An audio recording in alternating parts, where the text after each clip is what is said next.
got the orange. Guys, come on, this is Jazza we're talking about. Is this artistic enough? Alex, the thumbnail please, the thumbnail.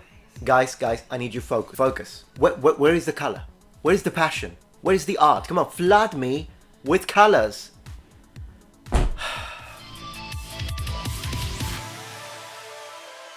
Hey noble ones, welcome back to my channel. This is the Metatron speaking, and today we're talking about Jazza. Yes, the very extremely skilled artist. Jazza is great. If you're watching Jazza, you're great. I remember watching 2 of your videos with my wife, really enjoyed it. It's really talented individual. But one of you noble ones sent me an email. And you said, "Hello Metatron, I watched several of your videos and always enjoy your critiques and explanation of distant historical facts. Thank you so much. I wanted to recommend something to you, Shinobi and Samurai drawn by the artist Jazza. I thought you might make a cool video. Absolutely, let's do it." Thank you, John. Appreciate. Okay, Jazza. I just wrote Jazz. Jazza. There he is. Painting Shinobi and Samurai how they actually looked. Okay, so we're gonna watch this video and I'm going to provide a little bit of a commentary and possibly some constructive criticism. Of course, it's insane I have to even say this, but I'm not hating on Jazz. I mean, who could? Is it even physically possible to hate on such a nice guy? I'm not hating on him, no attack whatsoever. I'm just reacting because the audience asked. So let's go. In this video, we're going to figure out what the samurai and ninja of history really looked like and draw some of history's most legendary samurai. This video is Who was that? Oda? sponsored by Assassin's Creed Shadow. Oh no, you didn't. Oh no, you didn't. Jazza?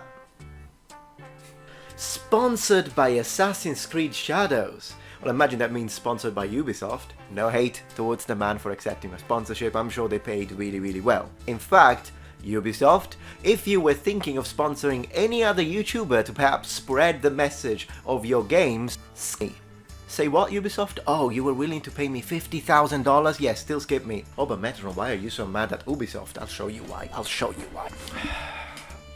You see this, Ubisoft? You see it? This is perfection, and you ruined the series. Anyways, it's interesting that this video is sponsored by Assassin's Creed Shadows because that game isn't a representation of historically accurate Shinobi for sure. I mean, the Shinobi a complete mess. I have a video about that. But even when it comes to the samurai, there might be some problems. But maybe we'll see. But you know, it's just a sponsor, so perhaps it doesn't mean that he's using that as a basis. I mean, I think Jazz is a professional, so I'm sure he's going to use actual Japanese iconography to see what a samurai and a ninja would have looked like. Well, with the ninjas a little harder, but let's see. Ninjas of history did not look like this. They also didn't look like that. We're going to figure out exactly what the ninjas of history Yeah, that is correct. So far, so good. actually were and looked like, but before we get to that, we're going to start off with the legendary samurai. And of course, Fantastic. So he's starting with the samurai instead of the ninja. That's a smart choice because it's a lot easier to draw a historically correct samurai than it would be to draw a historically believable and correct ninja. In fact, I have no idea how he's going to do that. So I'm actually interested to see how that's going to be. So let's see what he does with the samurai. There are a few things that we might want to look for. For example, of course, the armor and the period accurate hair, depending on the specific time period that he's choosing, because that changes depending on whether it's at the end of the Sengoku period, after the Sengoku period, during the Edo Jidai. So there are a few things that influence the way a samurai would look. And of course, the armor depends on the period too. But let's see. Of course, let's start off with the most iconic part of the samurai, the armor. So I've done a bunch of research to figure out what all the different parts of the armor are and what they're made up of, so I can train myself to be able to draw. That's fantastic. I also believe that his brother, Shad, owns samurai armor, unless he sold it. I don't know. I remember seeing Shad donning a suit of samurai armor that looked pretty well made, to be honest. So, I mean, that could have been an idea to draw from, unless, once again, Shad sold it, in which case. These legendary warriors.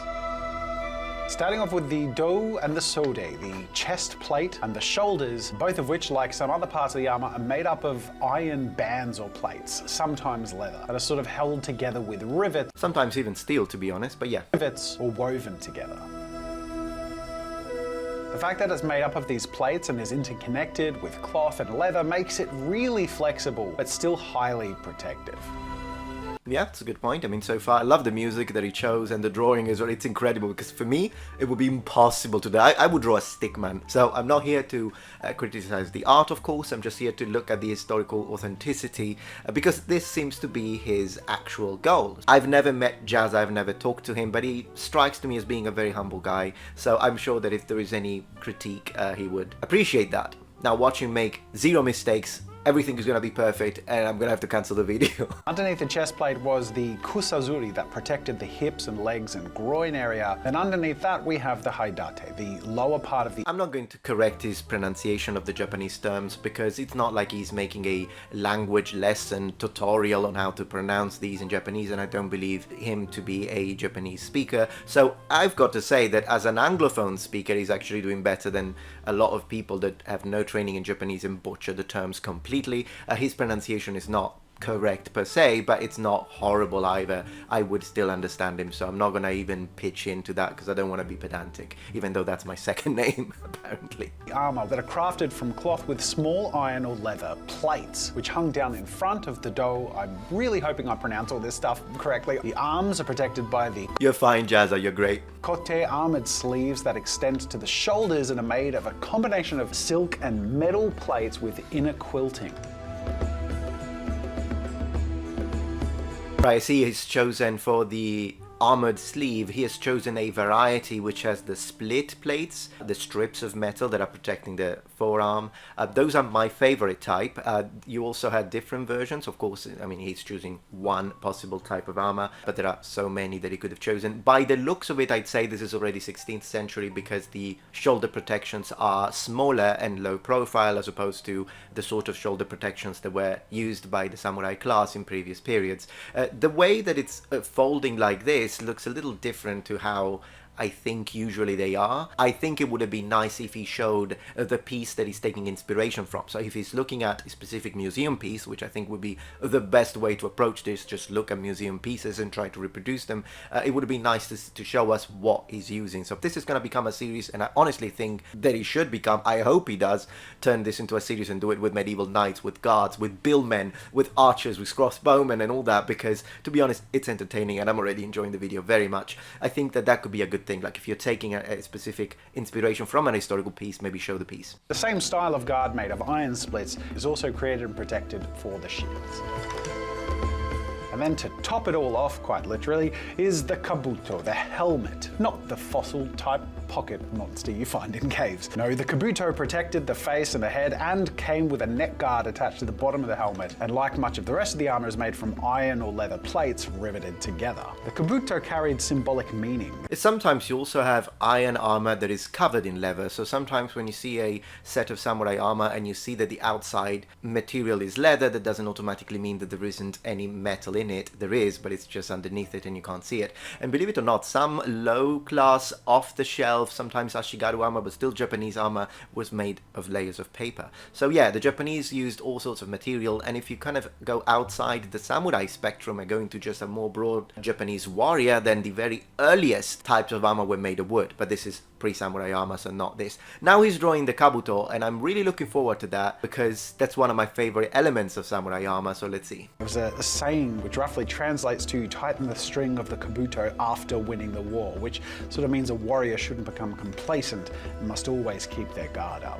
Okay, so he's choosing the one that it has made of many different strips. Not all samurai kabuto were made like that, it was separate strips. Some would have like a continuous skull, but it's absolutely one of the possible options. If you're enjoying this video so far, please take a moment to check out my Patreon page. With as little as a $5 support, you can help us ensure that we can continue to produce high quality and high researched content. And at the same time, you get access to polls, extra videos, unlisted streams, and much more. Thank you so much. And then, of course, one of the most iconic parts of the samurai armor, the mengu, which was like a lacquered, worn mask designed purely to strike fear. Yeah, everything is lacquered on samurai armor, not just the mask, although then again, that's not what he's saying. I'm just saying it for the audience's sake. Already it's looking great. I mean, the samurai that he's drawing looks really, really good. fear into the hearts of the enemies. Some had mustaches, some had sharp teeth, some had demonic eyes, but all were... Yeah, the majority had mustaches. I personally don't like it, and there are examples, historical examples, although they are more on the rarer side, where the mustache was not present. That's why every single samurai set of armor that I have ever owned, except for the first one, but then I had it modified, was made without mustache. I always had the mustache removed because I just don't like it. But yeah, they were very common in Japanese warfare, but then again, there are examples where the mustache is not there, and that's why I justified my own choice of removing the mustache. As long as there is one example, you can justify it in your reenactment. Like an optional extra that would be tied securely to the kabuto. Going through this process and figuring out how to draw the samurai armor was really satisfying, not only because I gained an appreciation for how flexible... It's very satisfying to watch, I'll give you that. ...flexible and ingenious the design is, but also from an artistic perspective, I can draw samurai armor now. So the question is, which samurai do I draw? You absolutely can. See, samurai was, I mean, sort of like knighthood in Europe. Samurai was like a station, a position. Usually to be a samurai, you had to be born a samurai or born into a samurai family. There were exceptions. Yeah, believe it or not, he's doing a great job. He must have done some serious research before this, because one thing that he's saying, you have to be born samurai. Samurai is like a position. That's absolutely right. To be a samurai is a rank, so it's within the societal hierarchy of feudal Japan. It's not just a job. You are a samurai by position, by social position. So he's explaining it well. Moreover, since I interrupted him, when he said that there are exceptions, absolutely true. There were some people that weren't samurai and they became samurai because of their great service, and there are some famous names that started as low-ranking soldiers. There were exceptions to this. Now, one really interesting exception was Yasuke, a foreign samurai who is also one of... Well, of course, this is his connection to the sponsor of the video. I have to say, from a content creator's perspective, the connection was very organic. So I have to commend him for that, because I'm also like behind the camera here. And the connection was very smooth, very nice, how he connected to the sponsorship.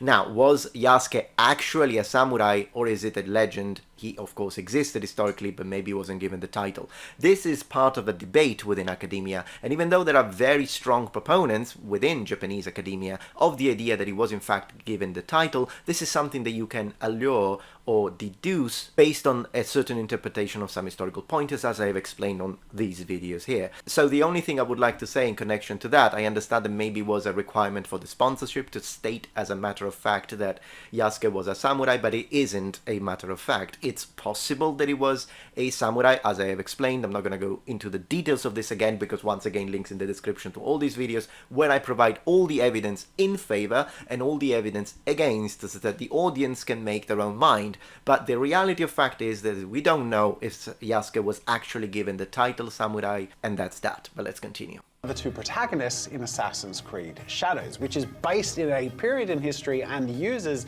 real historical figures, such as Yasuke, a tall African man of about 6'2", where people in Japan at the time were an average size of 5'3". He was a retainer and served as a samurai for Oda. Yeah, he would have absolutely been massive, like colossal.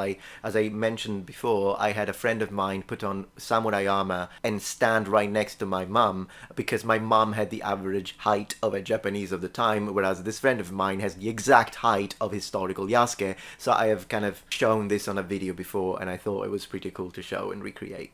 Nobunaga, who is a brutal feudal lord with a very dramatic ending to his life. Now, I don't know how much Oda Nobunaga will be in the story of Assassin's Creed Shadows. I'm gonna guess somewhat majorly, but even though I'm blind to the details of the game coming out, I don't have to be blind to the history. So let's find out what Oda Nobunaga looked like, so I can portray him. And oh yeah, there are plenty of iconographic representation of Oda Nobunaga, so it seems like he's gonna draw the man himself, and I think that that's pretty cool. I thought he was gonna draw Yasuke, which would have been difficult because we only have like 1 or 2 images that may be represent Yasuke. We don't even know if it is 100% Yasuke. I've used it myself on one of my videos, but still keep in mind we don't know for sure. That I think it is Yasuke, but we don't know 100%. But it would be quite difficult to draw Yasuke because we have no representation of him wearing samurai armor. I don't even think he owned one. We know he owned a sword. It says nowhere that he owned armor. And the other thing is that we don't really see him well,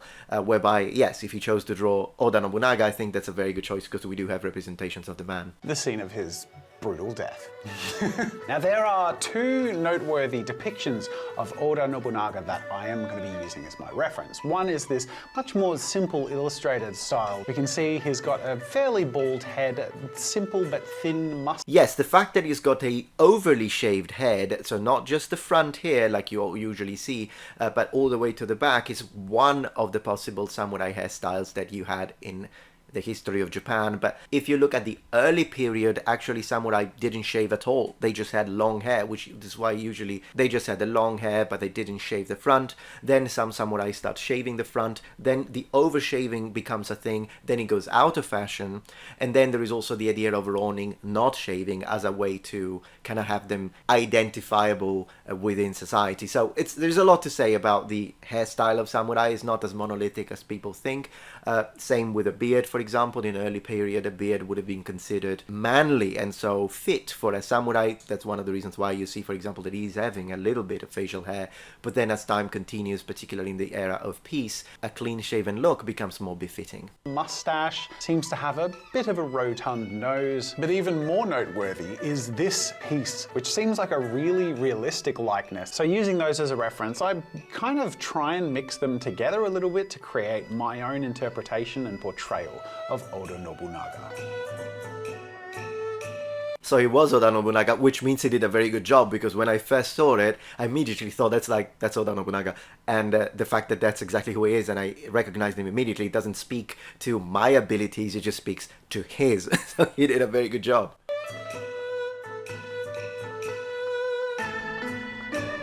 I really hope he does it in color. I really hope, maybe not, because he's just doing a pencil drawing, but if he did it in color with the fact that with the green, that would be gorgeous.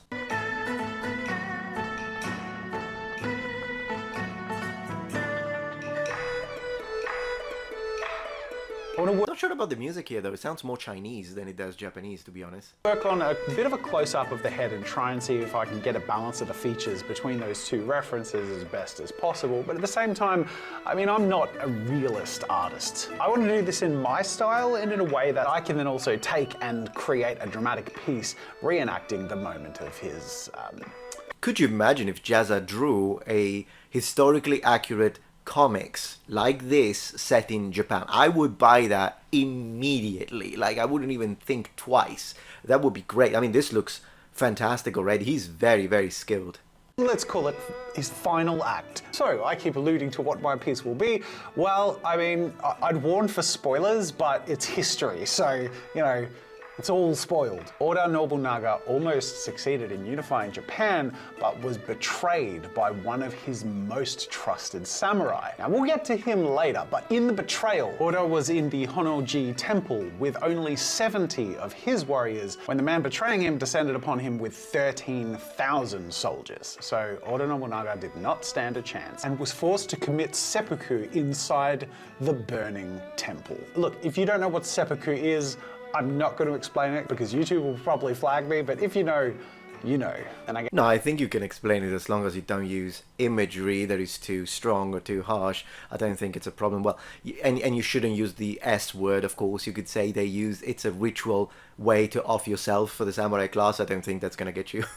I guess you're going to know, at least partially, because I'm about to draw it. I'm going to make this a nighttime scene. Part of that is motivated by... Okay, Jazza, but please, color. I've gone through a lot of effort here to get colors for you. So could you please do this one in color? Thank you. Drama and the lighting with the fire. Oda Nobunaga is dressed down significantly compared to the people who descend upon him, perhaps participating in quiet and private rituals when the army descends.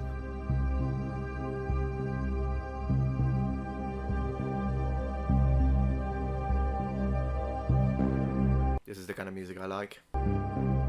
Now Now, in the midst of him committing seppuku, I have a samurai soldier standing directly behind him with their sword at the ready. And this is an act of mercy. You see, a samurai who would unalive themselves through the act of seppuku could only last through that act so long before the torture was too much. And to sort of seal their honor, the samurai behind them is at the ready to, well, let's say if their head was a cap, to remove the cap off of something, what would that be called? I got to say though, I don't hate the player, hate the game. I have nothing against Jazza here, but isn't it so stupid that we can't use terms that are just descriptive to discuss things that have to do with historical characters because we're gonna get censored for it. It's something that really, really annoys me. It's a shame that he has to do that, but it's not on him. It's not his fault. I mean, that's how he feeds his family. So of course he needs to do anything he can to avoid the yellow dollar sign. Same for me. But it's really, really annoying that has to happen. I'm already seeing, I want to see him draw a bit more, because sometimes artists, they change things around and switch things around. I'm already seeing something that I have a problem with from a realistic perspective, but let's see, perhaps he'll change it, and so it would be way pointless for me to point it out now. Decap something, to pop the cap off. A bit of friendly help to decap, yeah.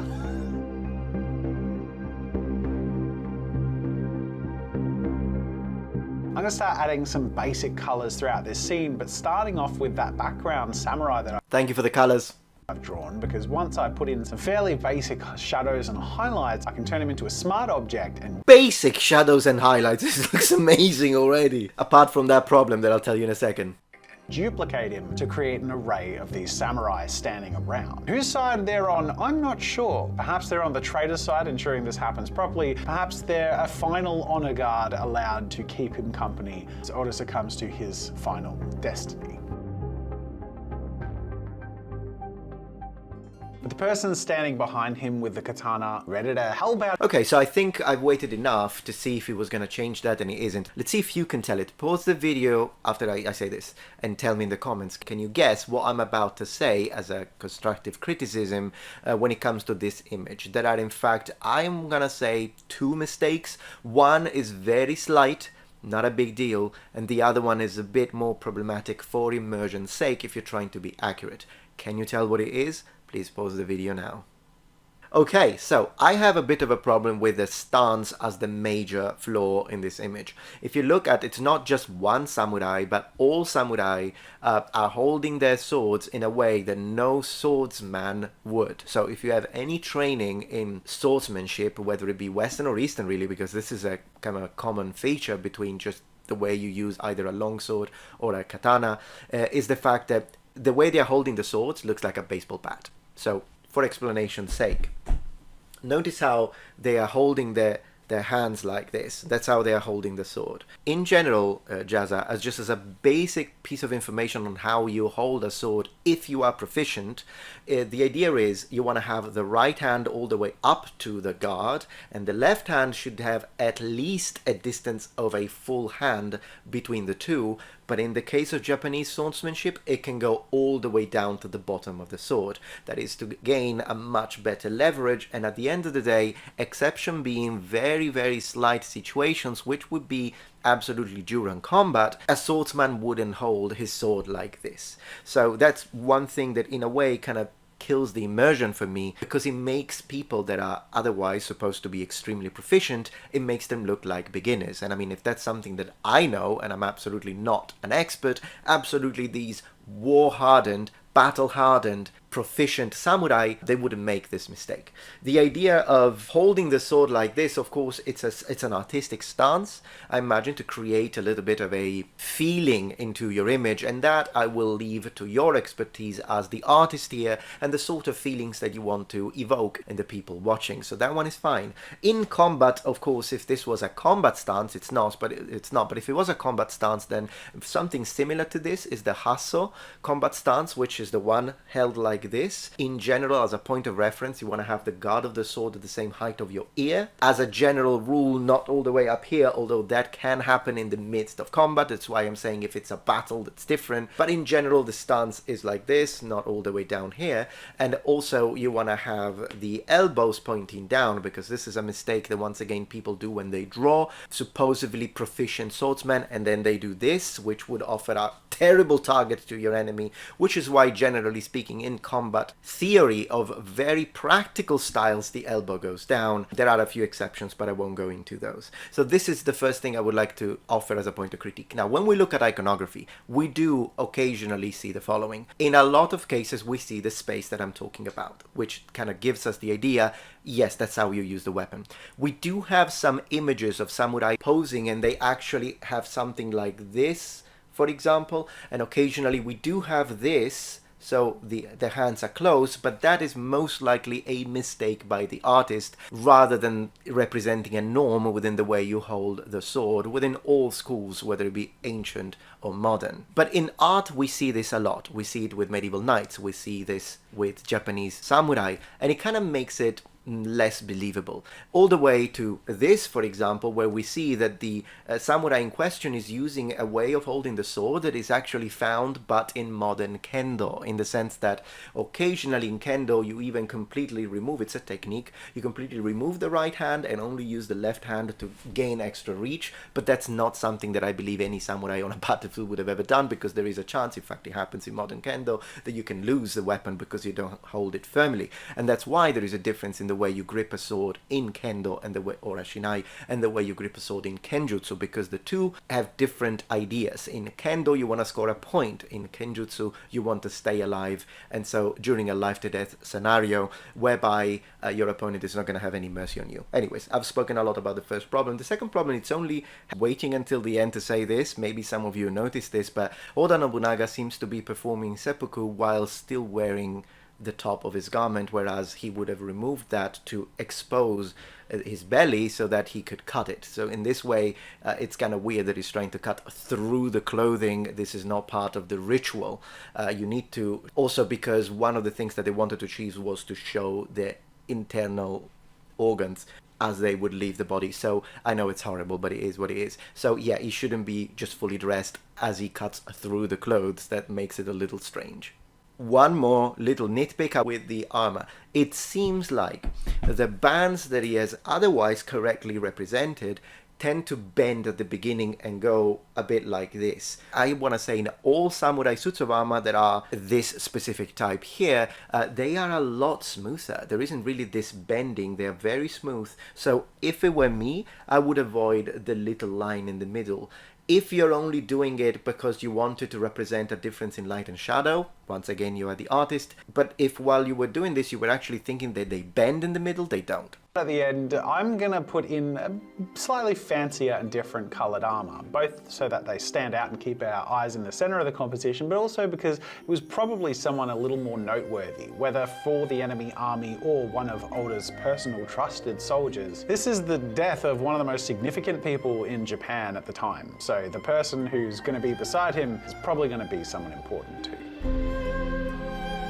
Look at the chiaroscuro mastery that he's showing us here. Like, he's just casually adding shadows and lights while he's talking, but I mean, unless he is doing this afterwards as a voiceover, I don't know. But in general, he makes it look effortless, but it looks absolutely stunning. His mastery of chiaroscuro is incredible. Now it's time to move on to a little bit more of that punch and highlights throughout the piece, and then add a whole bunch of polish.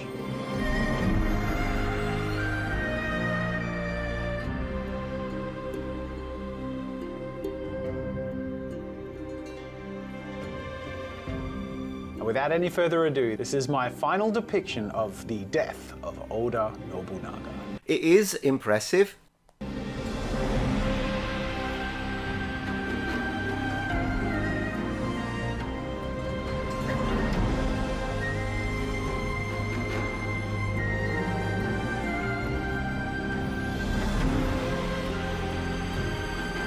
I find it an interesting choice that you went for a square guard for the katana. Those did exist before any of you says, no, those were only used by the ninja. No, that's not true. There is iconography that shows Ashigaru, at least, using some of these. So they did exist. They are historical. They're not fantasy. But they are a lot less common. And generally speaking, I want to say like 99% of iconography, the guard is round. So, but it's a choice. I mean, if he likes that, it's fine. It's not. I just wanted to point out before people say, oh, that's a ninja sword. It's not. It's not.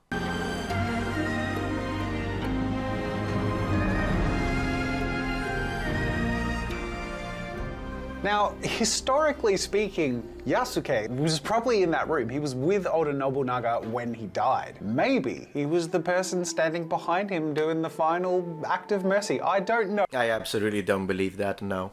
I really think there is no reason why we would think that. Also because we have to remember that apart from Oda Nobunaga, who was someone who loved anything foreign, so he really liked Yasuke, we know that. He really liked Western, the Portuguese missionaries and their churches. They even gave them land so that they could build the churches. So he was really into the West and foreign things, but a lot of Japanese would have been xenophobic, extremely xenophobic. And we do have passages that tell us what the people that were in that room thought of Yasuke, and it's stuff that we would today consider to be absolutely racist. So this statement that Yasuke would have been there and maybe he was the one, that's complete fantasy, Jazza. Let's be realistic here. Yasuke is a historical character. Yasuke was absolutely held in high regard by Oda Nobunaga. It's possible that they even developed a friendship, but the idea of Yasuke doing something so typically Japanese, Yasuke was not Japanese. And even if we were to accept, more proof comes along and we were now 100% sure, yes, we have found this scroll and it does say that he was given the title of samurai, it does not mean that now automatically he becomes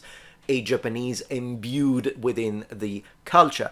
If we were to see Yasuke fight, he would have fought differently from the Japanese, and also he wouldn't have understood how to be someone who removes the head during a seppuku, because that's not his culture. Okay, so just even if you're given the title, it doesn't automatically make you fully imbued and part of that specific culture. That's important to state. It would have been a Japanese, I want to say 99.9%, just because I don't like to say that 0.1%, but yeah, it wasn't Yasuke.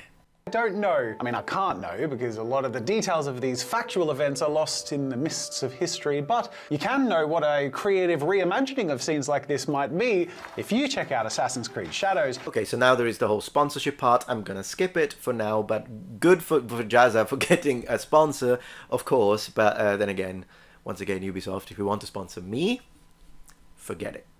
PlayStation 5. And if you're interested to find out more, check out the link in the description. Watch that trailer or pre-order the game if you're super keen. Huge thank you to Ubisoft and Assassin's Creed for Oh no, don't pre-order the game. Do not pre-order. I'm going to say this one as loud as possible, guys. Stop pre-ordering games before you see full-on gameplay. Maybe they did show some gameplay now, so I won't hold you accountable to that, but careful with pre-orders. Let's do ninjas. Also known as the Shinobi. Oh yeah, I'm very looking forward to that. So I have to say, he did a good job with the samurai anyways. There are, as I say, a couple of pointers perhaps, but if those things were addressed, the images from an artistic standpoint looked incredible. His craftsmanship is, as always, jaw-dropping. Let's see what he does for the ninja. How is he going to represent a shinobi? And commonly depicted in popular culture as wearing entirely black, with only the eyes visible, carrying a straight-bladed weapon and nunchuck. Yeah, that comes from the Noh theater, so it's not actually a connection with the real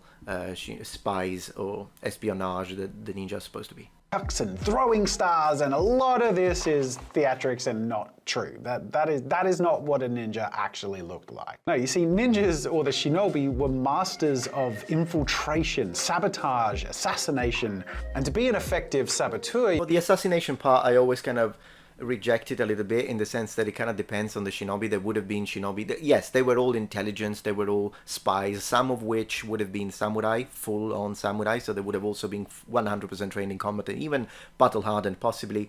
Others would have been experienced linguists, so maybe a shinobi who's good at his espionage, not because he's a trained assassin, but simply because In fact, perhaps he would suck at it, but because he knows many languages, he knows Chinese, he knows Korean, he knows Japanese, and then he can infiltrate and read documents, so that would have also been a very successful shinobi. On the assassin part, yes, some shinobi would have performed assassinations, but the idea that every shinobi or the ninja as a concept is a trained assassin is incorrect. That's not what he said, I'm just saying that as a clarification for the audience. Tour, you have to get around without being noticed, and to not be noticed, you need to blend in, which is why the shinobi... Right, so he's going for the good for you, good for you. That's a good approach. He's going for the monk disguise, which is mentioned in scrolls, so if that's what he's doing, and I think it is, that's fantastic. Historically, wouldn't have been all that obvious. In fact, they would have been commonly dressed up as common folk, especially because they weren't usually of the noble lineage of the samurai. Oh no, they were.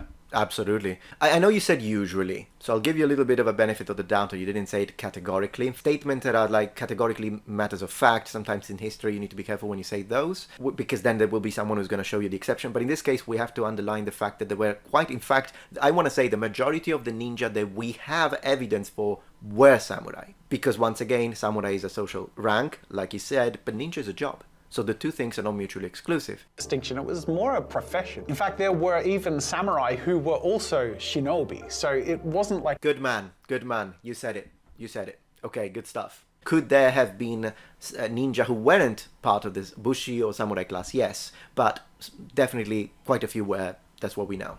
They were much more the common folk. In one of the texts that describes rules and guidelines for being a shinobi, the straw hat was noted as a useful tool, one that could be used to carry messages, to hide your face, and of course, just make... Fantastic. So he's going for a common person. I like that approach too. So it's in fact a very good way, regardless of whatever slight imprecision that there might have been in the discussions of the ninja. Once again, he's holding the sword very close with his hands. That's one thing I think you need to change, Jazza, if you want your images to be more realistic from a swordsmanship point of view. But I think he's doing a great job now. In fact, this kind of balances the video out as far as I'm concerned, because the fact that you're showing, no, that's not a ninja, this is a ninja, and now he's just a person dressed like a common person, farmer perhaps, or just citizen in Japan, I love that. That is very good, very good. You look like one of the masses.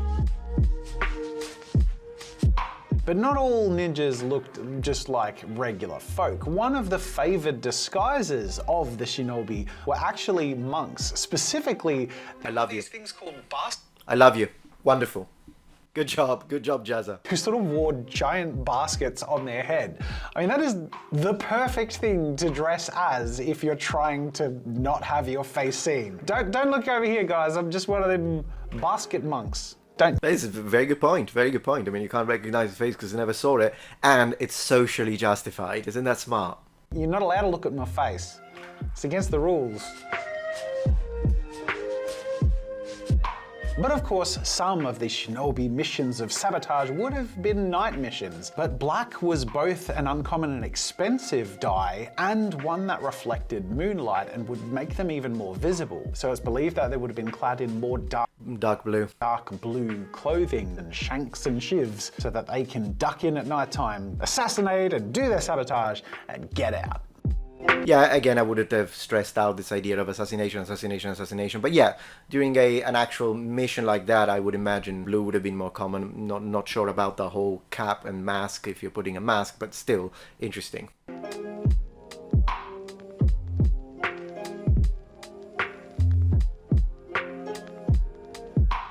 No, I don't think that that's supposed to be a mask. I think that's supposed to be you can't see the face, so I take that back.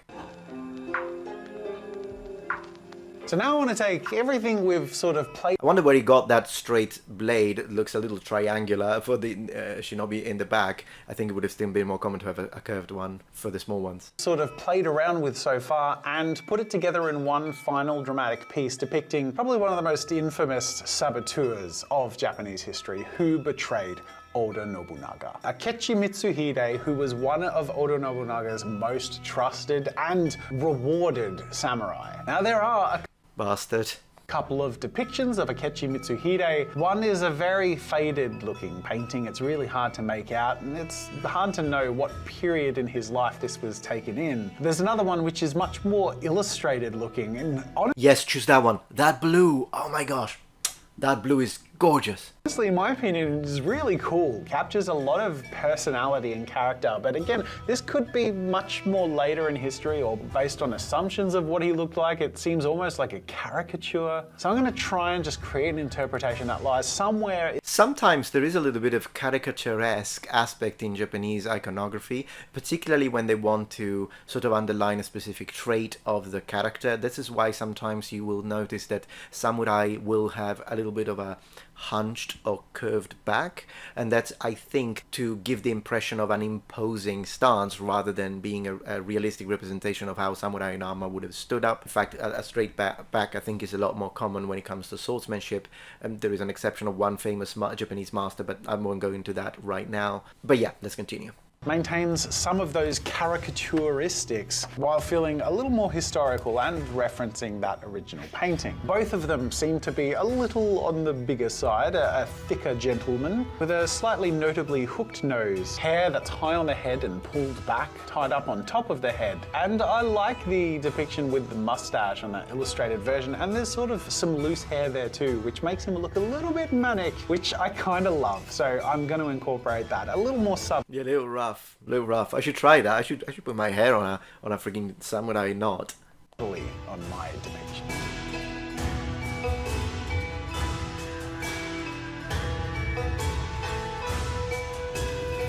Okay, now it's time to put everything I've learnt together in one piece. Someone traitorous like Akechi Mitsuhide may well have employed Shinobi to achieve what he needed to achieve. The Shinobi wasn't a class Yeah, absolutely. In fact, it's interesting because they were almost ubiquitous at the end of the day. In fact, this idea, you spoke well there, because this idea that we often have of, oh, Shinobi and the samurai, they are two opposing clans, they hate each other, they would never work together. It's so wrong in the sense that if you were a samurai and you ran into a Shinobi, if he belongs to an opposing clan, then absolutely he's the enemy. But if he belongs to your own clan, he's an ally, and you would have no problems with him whatsoever because he's just doing his job for the same lord that you're serving. And absolutely, Japanese feudal lords had no problems whatsoever, no reservations when it came to using espionage. Distinction. It was more a profession. In fact, there were even samurai who were also shinobi, so it wasn't like... Good man.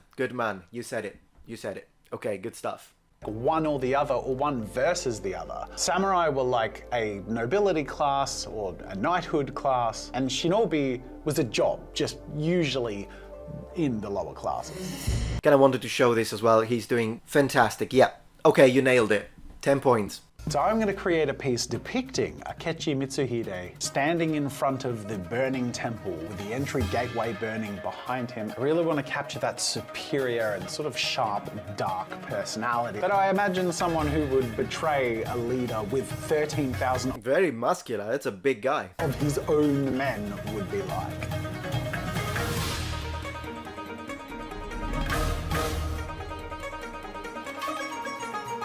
To his side, a samurai and a shinobi, both imagined to be people who have helped him achieve this great feat of treachery.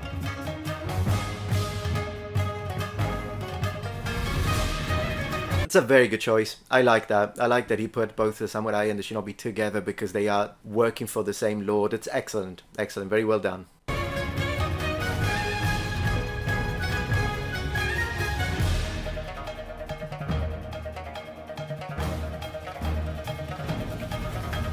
The shinobi by his side is just going to be dressed as a common peasant or farm worker. Simple clothing, a large straw hat. The simple colours for my peasant farmer. Where the samurai at his other side will be wearing dark armour and one of those fearsome masks. Imagining that if he had an army of 13,000 men that looked like this and wore that mask, I mean, it would be pretty terrifying. Yes, not all samurai would use the mask. In fact, we don't know how common it was. During nighttime, there is a difference in percentages between nighttime and daytime battles, believe it or not.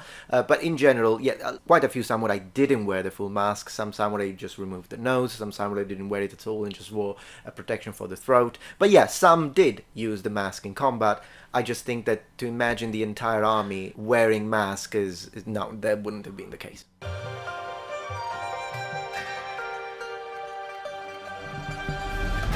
foreboding armor, but somewhat more ornate armor worn by Akechi, which actually is what his armor looks like. Black with gold highlights with little elements of red here and there, which honestly is the perfect villain armor. Hey, my armor is black as well, what are you trying to say?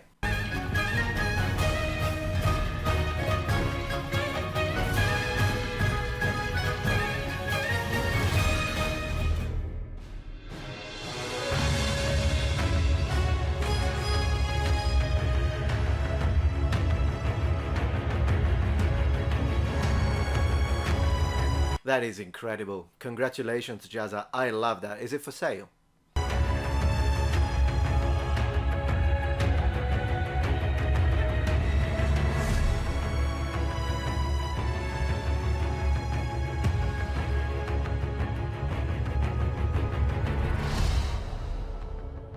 I'm really proud of the results, and also had a lot of fun learning some of the details. You should be. You did a fantastic job. Learning some of the details about the samurai and the ninja in this video, which was of course motivated by the sponsor of this video, but honestly just like digging into the facts, and then also seeing how Assassin's Creed Shadows is utilizing that and playing with that in their game is just really cool, and I've had a lot of fun. I'm super grateful to Ubisoft for sponsoring this video, and I'm really grateful to you for watching it. I hope you had as much fun as I. Oh yeah, I absolutely had a lot of fun. I liked this. If he makes this into a series, I'll watch every single one of his videos. I think you should do a Genoese crossbowman next. That's what I think you should do. Or maybe like a medieval knight, like in Maximilian armor. Imagine that, like with his ability and all the ridges and fluting of Maximilian armor and all the shapes done correctly with the tapering at the waist. That would be splendid. I think he has absolutely the talent to be able to do that one right. Anyways, thank you so much for watching, and thank you, Jazza, for producing this entertaining, high quality video. I hope that you noble ones enjoyed this one. If you're still not yet a member of this community, become a noble one. Subscribe to my channel for more content from the Metatron.